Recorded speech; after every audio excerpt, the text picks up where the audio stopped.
All right, we're going to get into some weapons defense. Naihanchi Shodan does have that. And I know you're thinking kata versus MMA. When's the last time you saw a guy with a knife in the ring? You're not, but the reality is we set this up for MMA-inspired street violence. So we're talking about street violence. Weapons are always a possibility. So we're going to go with an edged weapon right now.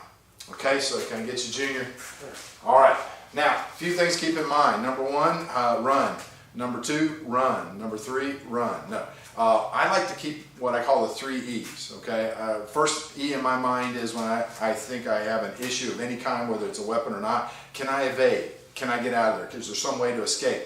Can I evade and get to an equalizing weapon, which is my second E, okay? Is there something else I can pick up to smash his hand so he loses his weapon and it gives me a chance to escape? And the last one, if I have to eliminate, I go hands-on with what I've got to do.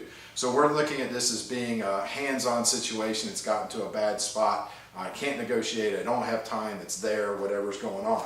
So I'm going to use a few things that come out of Naihanchi. We're going to go from the sewing machine. He's got me by the back of the neck, and he's going to be ramming this, showing what we're talking about. We're going to be doing this number. So what I'm going to do is I'm going to use a couple things. I'm going to use the cross position, the cross punch position, along with Ying up to catch his wrist. So as he's coming in, I'm doing this, okay? So this is to help block that and keep it off my body and gives me time to grab it here.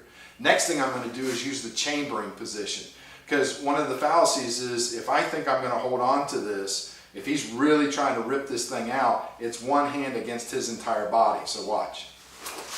I've lost it. It's going to be very, very hard to hold on to this with one hand, okay? So again, when this happens, watch what I do. Boom. I immediately hook into the back of that arm, I push it off the side and I bring it to my hip, okay? With both on here, when he goes to try and pull, he pulls my whole body. I'm locked in now, okay? This does a few things for me, okay? I've got my chamber position here. Even with just the chamber, not using this hand, he tries to pull away. It's much harder for him, okay? So with both on, it's next to impossible. Well, I would say it's impossible because if you're doing it right, he'll pull you, but he won't pull the knife away, okay? Next thing is, I'm isolating his arm. He doesn't have the ability to switch the knife into the other hand, okay? Because I've got it isolated over on this side of my body, okay? What I'm going to do next is I'm going to knee him to get my shoulder above his shoulder, okay? So I can knee a few times.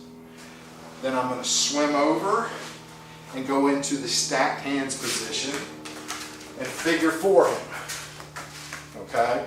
Now I can spin him to the ground with this. Now I turned him on purpose so I could show you what we were doing, or I can slip into this position, bring him up, okay? This lets me clear the knife and go. Now, when you're practicing with a weapon, tendency is, oh, I want to practice again, and you hand the weapon right back, all right? I was told by a police officer who was familiar with a training situation, they were practicing disarms, and they would immediately hand the weapon back. In real life, he did a disarm, and he actually handed the weapon back to the criminal. So we always do something like drop it on the ground, or I give it to him and shake it, just because we're consciously saying, okay, I'm going to give this back to you for practice purposes, okay? So again, he's got me by the neck, all right? He's coming in. This one's key, this one right here, okay? Notice I'm piking back out of the way at the same time. So I get my hip in that position.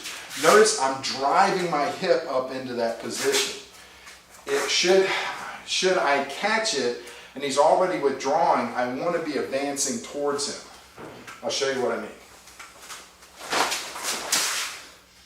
So that way, when he was pulling out, I was already advancing towards his hand and we didn't end up with this situation, okay? I want to advance and get into here, okay? Now, it's a strong position. What are my weapons from there? Side headbutt, knee strikes, okay? Biting, okay? So I've got the ability to be able to bite, okay, as well. What I want to do then, again, is get to that figure 4. Since you've seen this side already, I'll do it so you can see the figure 4 a little bit better.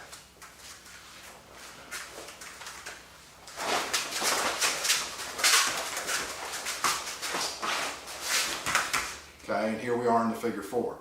When I transition to the other one, I'm just doing that. This is, you could look at it as the cross punch position again. When I do this, I'm digging into the nerves in the arm to stand him up. That lets me strip the knife. We're in this position again, piking. See, I want you to see that pike and then in, okay? Notice I am zoning the weapon out to the side. All right, that has another effect. He's strongest in here. If when I zone in, his arm's now out here, it's not as strong, okay? So by doing that, that's the reason why I want to do this, so you get a three-dimensional view that you're putting his arm in a weaker position to pull from. Strong, pull from here, weaker to pull from there. Please help us continue to bring you some great videos by subscribing to our channel and sharing our videos.